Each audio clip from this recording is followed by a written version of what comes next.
High, ராஜா. ஆக்சுவலாக இது எதுக்கு அப்படின்னா, புதுசாக படிக்கணும், டிஎன்பிஎஸ்சிக்கு படிக்கணும் அப்படின்னு கேட்குறா பசங்க இருக்காங்க. ஆக்சுவலாக ஆல்ரெடி படிச்சுட்டு இருப்பவங்க காலேஜ் சேர்த்தாங்க. எப்படி படிக்கணும் என்ன அப்படின்னு. இப்போ புதுசாக ஜாயின் பண்ணுற பசங்க வந்து எடுத்த உடனே எல்லாத்தையும் சேர்ந்து படிச்சிடக்கூடாது. ஃபஸ்ட்டு நீங்கள் நல்லா பாஸ் பண்ண முடியும் தமிழில் இருக்கிறது எல்லாத்தையுமே கவர் பண்ணணும். இப்போ தமிழில் புதுசாக பழசா அப்படின்னு கொஸ்டின் கூட வரும். நீங்கள் புது சிலபஸும் படிச்சுக்கணும், பழைய சிலபஸும் படிச்சுக்கணும். தமிழில் எல்லாத்தையுமே படிச்சுக்கணும். ஆக்சுவலாக எதுவுமே தமிழில் நீங்கள் விடக்கூடாது. அப்புறம் ரொம்ப கான்சன்ட்ரேட் பண்ண வேண்டியது வந்து மேக்ஸில் வந்து அந்த சிலபஸில் என்ன இருக்கோ அதை ஃபுல்லாக நீங்கள் கவர் பண்ணிடலாம். இது ரெண்டையுமே நீங்கள் கவர் பண்ணிட்டாலே மோஸ்ட் உங்களுக்கு 125 கொஸ்டினில் நீங்கள் ஒரு 3 விட 122 கிட்ட நீங்கள் எடுக்க முடியும். அதுக்கடுத்து நீங்கள் ஜிகே. நீங்கள் மோஸ்ட்லி தமிழுக்கும் மேக்ஸுக்கும் ரொம்ப கான்சன்ட்ரேஷன் கொடுத்துட்டு அதுக்கப்புறம் தான் நீங்கள் வந்து ஜிகேக்கு வரலாம். ஜிகே வந்து ஃபுல்லாக ஹிஸ்ட்ரி, அதாவது பழைய கொஸ்டின் தான் நீங்கள் எடுத்து பார்க்கும்போது அந்த கொஸ்டின்ல ஜிகேல எதில் வந்து அதிகமாக எந்த சிலபஸ் வந்து அதிகமாக கேட்டிருக்காங்களோ அதை அதிகமாக படிக்கும். இப்போ ஹிஸ்ட்ரிட்ட நிறைய கேட்டிருப்பாங்க, அப்புறம் நேஷனல் உமன் நிறைய கேட்டிருப்பாங்க. ஸோ எதில் அதிகமாக ஒரு யூஸ் பார்ப்போம் அதுலேயுமே படிக்கணும். அப்புறம் வந்து படிக்கிறது எப்படி படிக்கணும் அப்படின்னா, இப்போது ஒரு சிலபஸ் படிச்சுட்ருக்கீங்க அப்படின்னா, இப்போ ஒரு டாபிக் படிச்சுட்ருக்கீங்க, அந்த டாப்பிக்கில் ஒரு பேரா வச்சுக்கோங்க, அதை படிச்சுட்ருக்கீங்க. அது படிச்சுட்டு அடுத்து யோசித்து பார்க்கணும், இதில் எப்படிலாம் கொஸ்டின் வரும் அப்படின்னு யோசித்து பார்க்கணும்.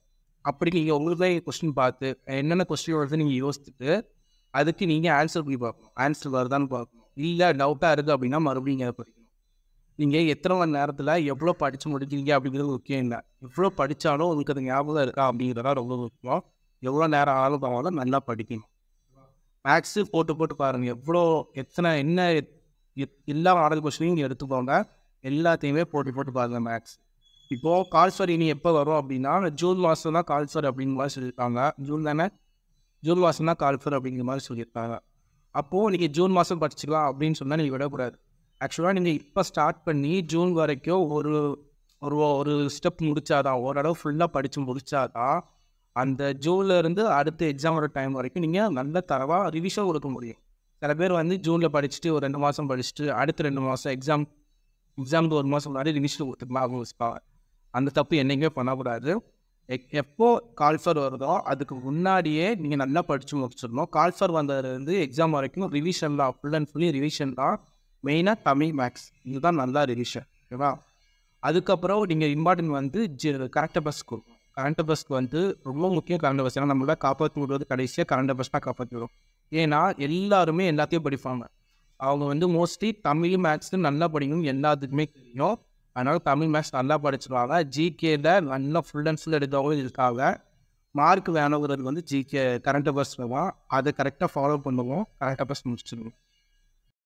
இப்போ வந்து சில பேர் படிக்க ஸ்டார்ட் பண்ணிடுவாங்க. படிக்க ஸ்டார்ட் பண்ண உடனே ஒரு மாதம் படித்து பார்க்கலாம் அப்படின்னு படிச்சுப்பாங்க.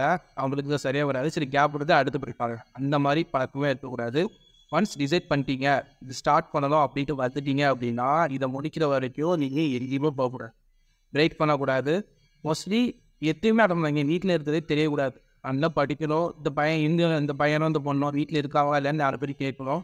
நீ பாடி வெளியே சுற்றுறதோ அதுதான், அது உங்களோட தனிப்பட்ட விஷயம். ஆனால் வேலைக்கு வரணும் அப்படின்னு முடிவு பண்ணீங்க அப்படின்னா நல்லா உட்காந்து படிக்கணும். பாதியே போகக்கூடாது.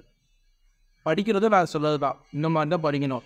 நீங்கள் இப்போ ஒரு நாளைக்கு 11 மணி நேரம் படிக்கிறேன், 13 மணி நேரம் படிக்கிறேன், 15 மணி நேரம் படிக்கிறேன், அதெல்லாம் பெருசு கிடையாது. நீங்கள் 15 மணி நேரம் படித்தாலும் எத்தனை டாபிக் உங்கள் மைண்டில் ஸ்டோர் பண்ணிக்கிறீங்க அப்படின்னா. எதுக்கு நான் சொல்கிறேன்னா, நான் பண்ண தப்பு என்ன அப்படின்னா, 6 மாதம் நான் வந்து ஜாயின் பண்ணதில் 6 மாதத்துல குரூப் 4 வந்துச்சு.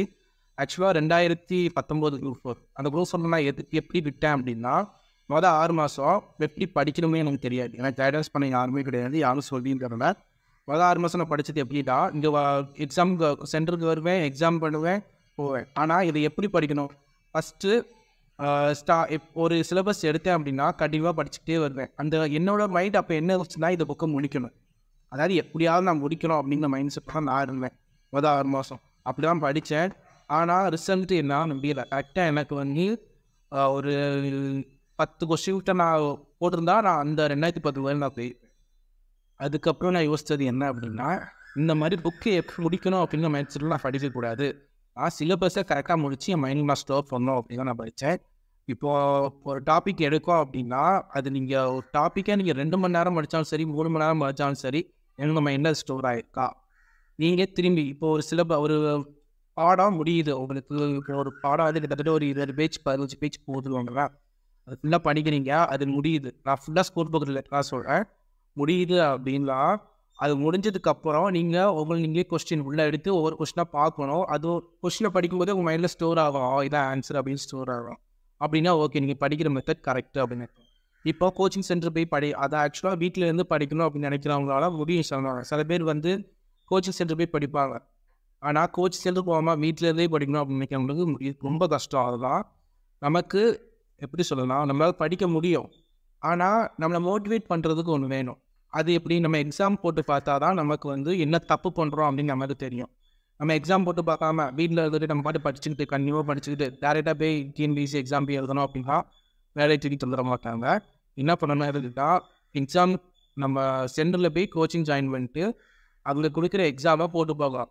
அதுவும் அவங்க எத்தனை மார்க் கொஸ்டின் வைக்கிறாங்க அப்படின்னு இப்போ 100 மார்க் வைக்கணும் அப்படின்னா 100 எடுக்கணும் அப்படின்னு நினச்சி தான் படிக்கணும். அப்படி நினச்சா தான் ஒரு 75வது நம்மளால் கரெக்டாக போட முடியும். அதே மாதிரி தான் நானும் படித்தேன். அது எப்படின்னா அந்த 6 மாதத்துக்கு அப்புறம் தான் அந்த மைண்டே வந்துச்சு. அதே மாதிரி கடைசியாக நான் செலக்ட் ஆனது வந்து 2020 குரூப் 4 தான் நான் செலக்ட் ஆனேன்.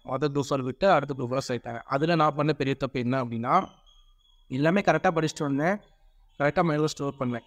கடைசி நேரத்தில் வந்து என்ன அப்படின்னா, ஒரு கொஸ்டின் இதுவா அதுவா அப்படின்றது சாய்ஸ் வரும். நம்ம மைண்ட் செட்டில் வந்து அந்த குழப்பத்திலே நான் விட்டுருவேன். இதுவா அதுவா அது கன்சிடர் கிட்டத்தட்ட ஒரு 8 கொஸ்டின் தப்பாக போட்டேன். கடைசி குரூப் 4ல் 176 கொஸ்டின் நான் போட்டேன். ஒரு 8 கொஸ்டின் 9 கொஸ்டின் தான் நான் விட்டுட்டேன். அது போட்டிருந்தா கொஞ்சம் நல்லா இருந்திருக்கும் எனக்கு. அதுதான் பண்ணாதீங்க, கரெக்டாக படிங்க. இதுவாக அதுவாக டவுட்டில் வந்து ஃபஸ்ட்டு எழுக்கிறது தான் கரெக்டாக இருக்கும். கன்ஃபியூஷனாக மாற்றி போட்டுறாங்க.